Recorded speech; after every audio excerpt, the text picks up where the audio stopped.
खुलुमबाय लोगोफोर नोंथांमोना जेरै बे इभिक्टेड जानाय जेनाखि सुबुंफोरखौहाय नोंथांमोना नुनानै जोबोद दुखु मोनदों अननो गोसो जादों थिग बेबायदिनो दुखु मोनदों बिथांमोना आरो अननो आवगायदों अननाय होनो अनसुंथाइ होनो आवगायदों बेनो जादों golden langur riders motorcycle club नैबे बिथांमोनाबो दिनै आवगायदों अननो आवगायदों अननाय होनो अनसुंथाइ होनो आवगायदों नै नायदो सेंग्राफोरखौ येस द बर' राइडार मोजां दे दा बिथांमोना माबा माबि हैनो नागिरदों मा हैनो नागिरदों आं मिथिथ'आ दा हेर ब्र हेलौ खुलुमबाय आंबो सफैनाय जाबाय औ ओमफ्राय जोङो दसे थानानै आवगायलांसै दायो जोंहा माइरं बस्ता खागासिनो येस माखासे जाग्राया गारियाव दं औ बेबायदि दे दे दे अब्ला अननाय होनो आवगायबाय नोजोर नार्जारि ब्र बेबायदि नै दा आवगायबाय चिफ साराबो नै लड खालामगासिनो दं खागासिनो नै दे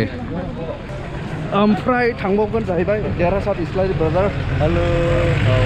ओमफ्राय आदा अफ्रि ओमफ्राय नैबे सान्तिपुरनि आदा दं सासे आङो आफादनि 17 बेचनि औ दे एक्स एन डेबि आरो नैबे आदाया दे होमब्ला जोङो बर्थमान बे जायगाया सान्तिपुरनिफ्राय थांनांगौ एसे गोथौआव हाबलांनांगौ होमब्ला नोंथांमोना नायलांबाय थादो माबायदि जायो दा जोंनि डेस्टिनेशना सोलायबाय लोगोफोर माने गल्डेन लांगुर्स राइडार्स मटरसाइकेल क्लाब बिथांमोना दाख्लै इभिक्टेड खालामजानाय उदालगुरि एरियायाव बिथांमोना अनसुंथाइ होनो थांसिगोन नाथाय जोङो थांसिगोन गुबुन जायगा बेनो जादों जाय जायगाफोरा एरियाफोरा होखारजागोन नटिस होखाबाय बेफोर जायगायावसो थांनानै जोङो नायगिदिंहैनो जों आवगायबाय आरो नै दाखालिसो फरेस्ट डिपार्टमेन्टनिफ्राय जेनाखि नटिस होनाय बे नटिसा जादों खराइबारि एरिया आरो दादगिरि एरिया बे मोननैखौ एभिक्सन खालामनो थांगासिनो दं 7 थारिखआव एकर्डिं टु नटिस दा बे जायगायावनो जोङो दंफैयो दा बिथांमोना मा साननानै दं माने अबे जायगाया अबे एरियाया बेखौ जों ओरैनो नायगिदिंनो फैदों दा बे समावनो जों गोबां बेफोरबायदि रायजोफोरखौ बेवहाय जोङो लोगो मोनफैदों नै बिथांमोननिया बेवहाय 72टा फेमिलिसफोर दङनो दादगारि एरियानि बिथांमोननि एरियाया एभिक्सन खालाम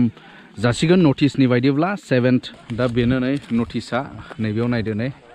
फरेस्ट डिपार्टमेन्टनिफ्राय होफैनाय नैबे नटिस दा बिथांमोनहा मा साननानै दं जों बेखौहाय एसे मिथिनानै लागोन बिथांमोननिफ्राय बेनिफ्राय नैबेयावहाय बिथांमोननिबो लुखांनानै दोननाय मोनसे गिर्जा न' दङ नै जे जायगा एभिक्सन जागोन बे दादगारि एरियानि होननाया बेनो नै बेनिफ्राय नै रायजोफोर दा दाख्लैनि होस्रांनाय उदालगुरि एरियायावथ' जों नुदों गिर्जा न'फोरखौ मोनथाम मोनब्रै बुफायनायनि दा नोंथांमोननिबोथ' बे गामियावहाय गिर्जा दङ नै गिर्जा न' ओमफ्राय नोंथांमोना बिनि सायाव माबा बुंनो गोसो दङ नामा जोंबो सारमोन जों बेयावनो बे जायगायावनो थैनो होननानै फैखाबाय बे संसार जानो होननानै फैखाबाय जोंहा होखालाबो जेरावबो थांनो जायगा गैखालिया ओंखायनो सारमोना होखाना लाहांगौमोन साननानै दं आरो जों गाबखांनाय फैयो बे जोंनि गिर्जा न' होनो एसे मोजां नुबाय बेखौ सिफायला बेसेबां बिखा खालामथावथाव जोंहा अननानै गालाङोब्ला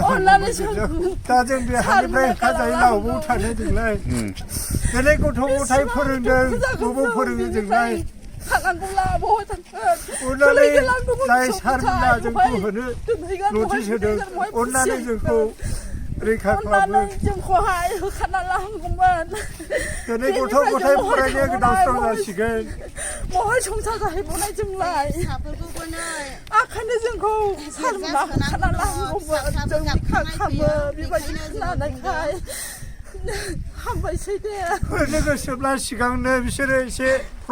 माबा होफैनांगौमोन जोंनो मिथिहोफैनांगौमोन दिनैसिम फिसा फिसौ दंसै बांबाय स्कुलाव सोबाय दिनैसो होनो नटिस होफैबाय जोंनो सिगांनो एसे मिथिहोनांगौमोन जोंनो बेफोरबायदिखौ खस्थ' मस्थ'जोंसो जोङो बे गिर्जाखौ जोङो लुखांदों बे गिर्जाखौ सिफायना थाङोब्ला दा जों थाहैनो थाखाय हायानो गैखाया जोंहा बबाव थांनानै संसार जाहैबावनो जोंलाय बे गिर्जाखौ जों लुखांफिननो रोंनायनो बेफोरखौ सिफायलाङोब्ला अननानै आखाइ खबजोबनानै अननानै बे गिर्जाखौ मोनायाव जोंहा फिसा गोबां दङ बे गिर्जायावनो इसोरखौ बाख्नायनांगौ सिबिनांगौ दङ जोङो खननै खनथाम जोङो सारनिसिम थांखादों सार फेरेंगानिसिम सार फेरेंगाया गले गले बुंहरदों जोङो बेखायनो सार फेरेंगानिसिम जोङो आखाइ खबजोबनानै जोङो बे गिर्जाखौ दासिफायथों होननानै जोङो सारनिसिम गले गले जोङो खावलायदों नैबे आयंआ जाहैबाय गावबुरा बे जायगानि नाम्बार 3 फाथैबारि ना मा नाम लादों नं 3 फाथैबारि नाम बे गामिया दा सारमोनाथ' जोंनो नटिस होबाय दाख्लै 28 मोन 28 निफ्राय 30 दा लास्ट जोङो 7 थारिखआव फैबाय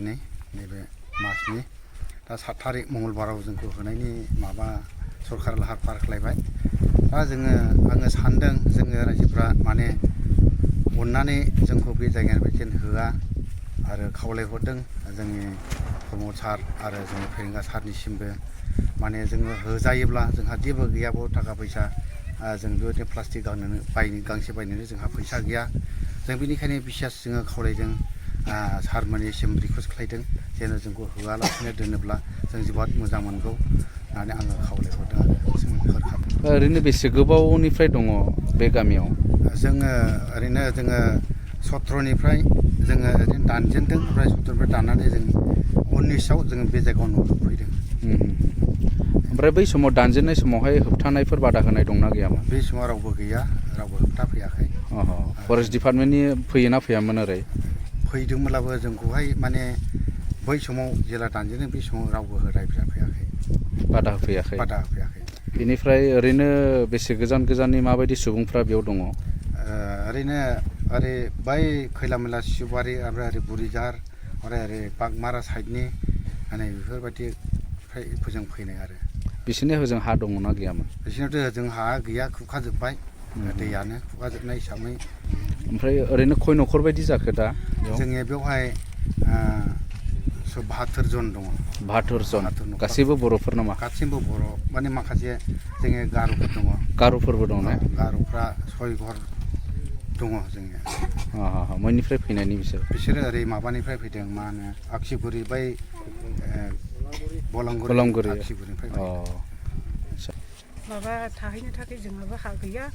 दैजों खुरख्लाबजोबजानाय दा बेयावनो जों दैजों खुरख्लाबजानायखाय जोङो फैनानै थाफैबाय जोङो बे हानिफ्राय जोङो माब्लाबाबो खाना आच्छा ओमफ्राय स्टुडेन्टफोर दंना गैया नोंसिनि गामियावहाय स्टुडेन्टफ्राथ' दङ दंनायालाय दा बांसिनानो लजिं सोरबा लजिङाव थाहैदों सोरबाबा बेबायदिनो थांलाय फैलाय बेबायदिनो न'फ्रावहाय बे गैयिनि थाखायनो गोरान जायगानि थाखाय थांलाय फैलाय थांफिनो आरो दा बुहुत खस्थ' जोङो फरायनाय दङ सोरबा class 8 class 9 class 10 class second year first year बेबायदि फरायनाय दं बुहुतनो दा बेफोरबायदि जोंनि बे हादानखौ होयोब्ला बेबायदि हादानखौ होनाय नुयोब्ला जोंनि बे फरायसाफ्रा बुहुत टेनसनाव गोग्लैगोन टेनसनाव गोग्लैनानै बिसोरनि फरायनायफ्रा एखेबारे डाउनाव थांगोन आरो दा जायगायाथ' बेनोसै नै लोगोफोर नायलांदो एसे ओमफ्राय जोंबो थांबाय थानोसै बेखिनियावनो बे भिडिअ'आबो जोबलांगोन